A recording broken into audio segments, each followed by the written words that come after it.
آج بتوں کے نام پڑھیں گے اور کام میں بت پڑھیں گے کہ کہاں کہاں وہ بت نصب کیے گئے تھے۔ اور بسم اللہ الرحمن الرحیم۔ تمام دوستوں کو السلام علیکم۔ ایک دفعہ حضور پاک صلی اللہ علیہ وسلم پر درود پاک پڑھ لیں۔ الصلاۃ والسلام علیک یا سیدی یا رسول اللہ وعلی آلک واصحابک یا سیدی یا حبیب اللہ۔ آج ہم پڑھیں گے سیرت النبی صلی اللہ علیہ وآلہ وسلم سے۔ آج بتوں کے نام پڑھیں گے اور مقام میں بت پڑھیں گے کہ کہاں کہاں وہ بت نصب کیے گئے تھے، اور پوجنے والے قبیلوں کے بارے میں پڑھیں گے کہ کون قبیلہ کس بت کو پوجا کرتا تھا۔ پہلے بت کا نام ہے منات۔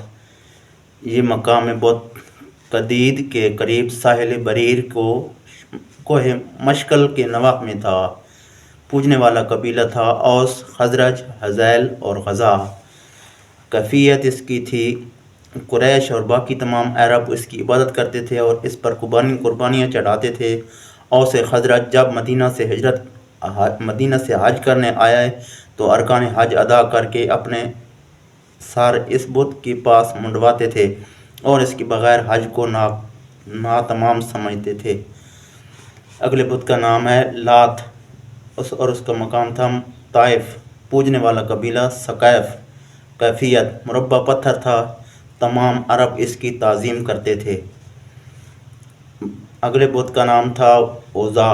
مقام بت وادی احراز، واقع نخلہ شامیہ، مکہ سے جانب شمال 2 دن کا راستہ۔ پوجنے والا قبیلہ قریش۔ کیفیت اس کی یہ تھی کہ یہ ایک شیطانہ تھی جس کا تاب تھان بیبول کے 3 درجوں میں تھا۔ فتح مکہ کے بعد حضرت خالد بن ولید نے ان درختوں کو کاٹ دیا اور عزا کو قتل کر دیا۔ قریش دیگر اصنام کی نسبت اس کی تعظیم زیادہ کیا کرتے تھے۔ انہوں نے حرم کعبہ کی طرح وادی حراز میں ایک درہ کو اس کا حرم قرار دیا تھا۔ اس درہ کا نام سقا تھا اور قربانیوں کے لیے ایک مذبح بنایا تھا جسے غبضب کہتے تھے۔ عرب لات و منات عزا کو خدا کی بیٹیاں کہتے تھے اور ان کا عقیدہ تھا کہ یہ ہماری شفاعت کریں گے۔ اگلے بت کا نام ہے ذوالخلصہ۔ مقام بت تبالہ۔ پوجنے والا قبیلہ خشم، بجیلہ از سرا۔ کیفیت تبالہ مکہ و یمن کے درمیان مکہ سے 7 یا 8 دن کی راہ ہے۔ یہ بت سفید پتھر پر منقوش تھا جس پر تاج کی مثل کوئی شے تھی۔ آگے بت کا نام ہے سعد۔ مقام بت ساحل جدہ۔ پوجنے والا قبیلہ مالک و ملکان پسران کنانا۔ کیفیت طویل پتھر تھا، اس پر خون بہایا جاتا تھا۔ مالک و ملکان پسران کنانا ساحل جدہ۔ اگلا بت کا نام تھا ذوالکفلین۔ مقام بت ارض دواس، واقع یمن۔ پوجنے والا قبیلہ دوس۔ کیفیت فتح مکہ کے بعد حضرت طفیل بن عمرو دروسی نے اس بت کو بحکم رسول اللہ صلی اللہ علیہ وسلم آگ سے جلا دیا تھا۔ اگلے بت کا نام تھا ذوالشراح۔ مقام بت ذوالشریعہ۔ پوجنے والا قبیلہ بنو حارث بن یشکر ازدی۔ کیفیت ذوالشریعہ مکہ معظمہ کے قریب ایک مقام کا نام ہے۔ اگلے بت کا نام تھا اکسیر۔ مقام بت مشارف شام۔ پوجنے والا قبیلہ قزا، تجم، جذام، حملہ اور خطفان۔ کیفیت اس کا حج کرتے، قربانی دیتے اور اس کے پاس اپنا سر منڈایا کرتے۔ سر منڈوانے والا ہر بال پر گیہوں کے آٹے کی ایک مٹھی پھینکا کرتا تھا۔ اگلے بت کا نام تھا نام۔ پوجنے والا قبیلہ مزینہ۔ کیفیت اس کا پجاری خزائی بن عبد نام مزنی تھا۔ اس نے جب رسول اللہ صلی اللہ علیہ وسلم کا حال سنا تو اس بت کو توڑ کر حاضر خدمت ہوا اور ایمان لے آیا۔ آگے بت کا نام تھا آئم رضا یا رضی، پوجنے والا قبیلہ آزو سرات بنو ربیہ بن کعب بن سعد تمیمی۔ کیفیت اس بات کا ذکر صنعاء کے پرانے قحطوں میں پایا جاتا ہے۔ اس کو مستوغر یعنی عمرو بن ربیہ تمیمی نے زمانہ اسلام میں منہدم کر دیا۔ آگے بت کا نام تھا سعیر، پوجنے والا قبیلہ غزہ، کیفیت اس پر قربانیاں چڑھاتے تھے۔ بت کا نام امیانس، مقام بت موضوع خولان، واقع یمن، پوجنے والا قبیلہ خولان، کیفیت مویشیوں اور کھیتوں کو اس بت اور خدا تعالیٰ کے درمیان تقسیم کیا جا کرتے تھے۔ بقول شام کلبی وجر اللہ معذار من خرس والانام علیہ، خولان ہی کے بارے میں نازل ہوئی ہے۔